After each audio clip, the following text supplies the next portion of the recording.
Nu, puiši meitenes, rekur abi mani video krieviski un latviski Šlesers antikrists sodomista draugs atnesa lāstu Latvijai, un krieviski ir prezidents sodomist и antikrist Šlesers, vragi Jisusa. Puiši meitenes, es sēžu un domāju un klausos, ko man Dievs saka, jo es arī negribu kaut ko perebaršķīt, ja? Es arī negribu kaut ko, kā saka, pateikt tādu, kas nav no Dieva, ja? Jums saprotiet? Es negribu no vēdera runāt. Un es tagad sēžu un domāju, ko Šlesers tur šodien teica? Viņš nosauca kaut kādas ekonomiskās tur problēmas, kaut ko piesauca, ko tur, kas tur, ja? Saprotiet? Pārsvarā par kaut kādām visām šitām lietām ir runa. Bet pāri par visu ir garīgais.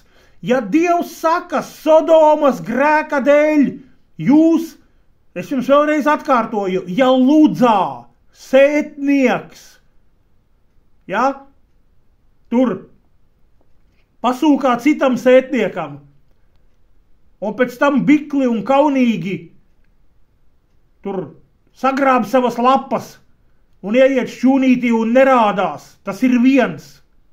Tas arī ir Sodomas grēks, un tas arī atnes lāstu visiem apkārtējiem un arī tiem cilvēkiem un zemei. Ja?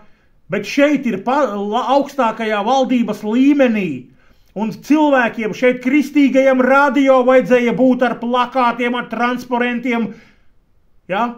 Jo sodomistus pieņēma šitas te katoļi aglonā, ja? Es nezinu, es saku Talbergs klusē, Doveiko klusē, Ozoliņkevičs bīskaps klusē.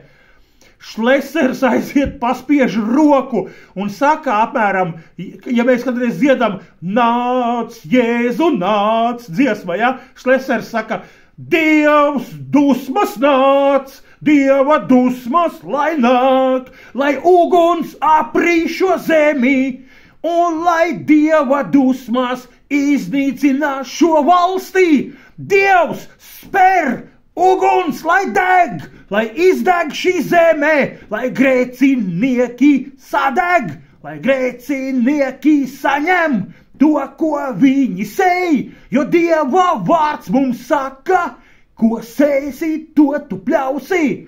Un Šlesers din pa buņģām, nāc, Dieva dusmas, nāc, izdedzini Latviju, teiksim vēl kaut kādu foršo, ienaidniek nāc, izdedzini zemi ar raķetēm.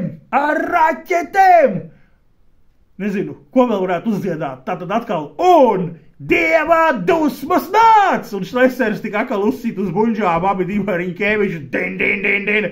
Nāc, Dievs, dedzini šo zemi un dedzini šos ļaudis, jo viņi neatkāpjas no sava grēka un turas pie šīs sodomijas. Un Šlesers tikai, Dievs, izsaucu tavu uguni pār šo valstī, un lai sadeg latvieši un krievi. Ja? Zēni smējieties, vai ne, es drīz sākšu dziesmas sacerēt, ja? Bet es jums varu pateikt vienu lietu, ka tas ir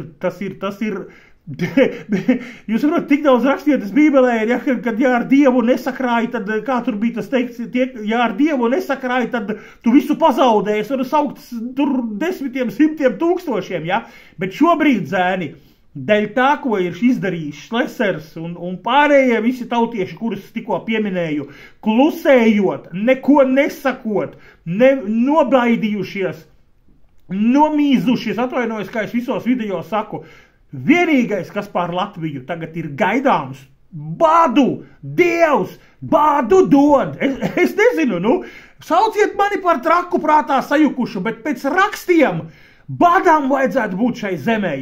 Ugunī, nāvei un kraukļiem vajadzētu graust miesu no cilvēku kauliem un visādiem tiem ērgļiem un maitas putiem un būt tukšai izdedzinātai zemei. Tas būtu godīgi pēc taisnā, svētā, ja, Dieva, ko šie cilvēki ar lielu lepnumu ar lielu lepnumu. Šeit nekāda nožēla nav nekur. Šeit tiek dotas rokas naudas dēļ, varas dēļ, visu šo lietu dēļ. Pofīgi kāds Džīzas. Davai valdībā, davai močīt, davai dračīt, davai pelnīt. Pelnīt naudiņu, kamēr vēl Jēzus nav atnācis, vēl vajag kādu limonu nopelnīt. Saprotiet, kur tas stāsts ir?